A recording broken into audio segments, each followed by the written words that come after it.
Hello and welcome to another video tutorial.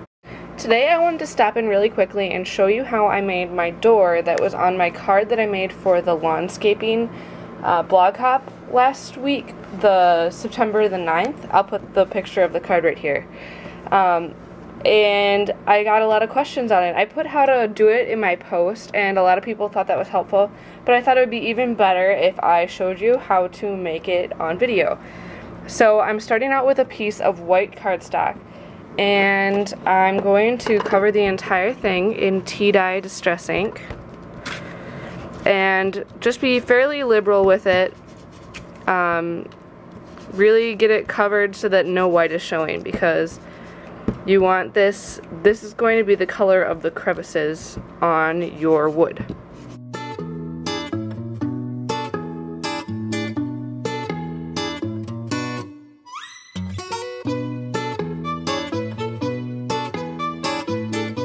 Alright, and that looks good. It's not completely even, and that's the nature of distress inks. It'll even out a little bit more as it dries, but it also doesn't matter because we're going to be adding lots more layers to it.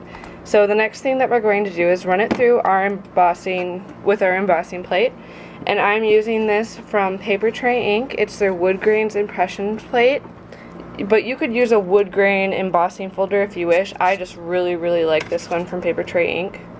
And I'm going to lay my cardstock down flat on my wood grain impressions plate with my ink side down, and then lay my mats over it. First goes the brown one, and then the tan one. These are available from Paper Tray Ink, by the way.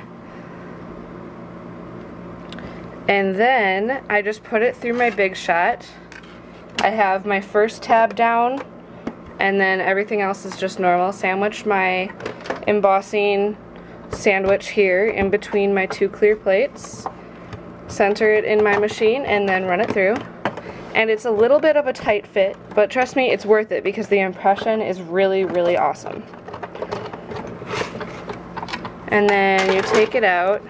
Your pads kind of curl up after you press them through, but once you peel them apart, they're just fine. And then here we have our wood grain embossed on our card. So now we're ready to start the rest of our coloring. So I'm going to start by putting on Vintage Photo with a distressing tool. And this is the initial kind of exposure of the real wood color. So just make sure you get it nice and even and avoid having any harsh lines. So as you see here, I'm moving in a circular motion. And just go over this piece completely.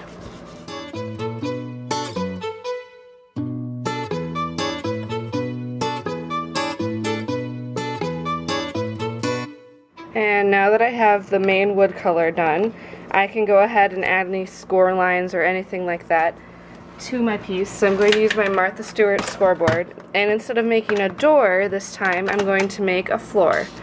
So my card is going to go, be horizontal, so I'm going to make the lines going this way, and they're going to become closer and closer together. So I'm going to start out with 3/4 of an inch. Actually, sorry, you need to flip this over and then start making your embossing lines and just go over them, you know, about twice. So I'm going to do 3/4 of an inch, then 1/2 inch,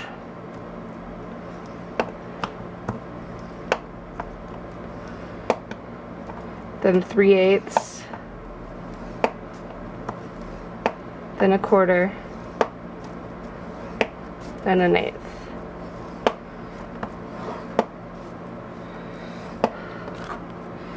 And this will really show up once you add more distress ink to it.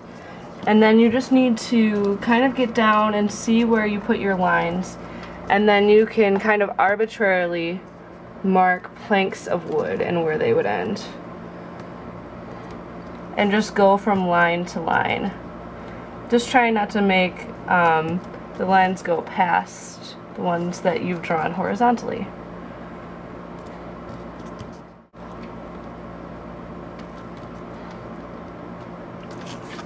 And now that I've added my scoring, I'm just going to go back with my vintage photo and go directly onto the paper.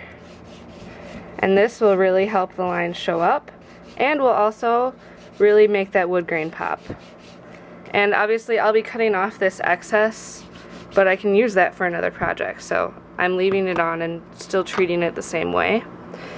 And then if you want to go back with your blending tool just to kind of blend it out, make sure it's not too dark, you can do that.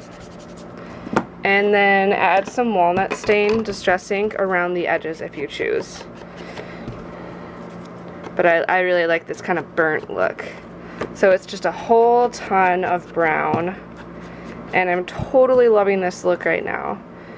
And you'll be able to see this card up on my blog within the next couple days.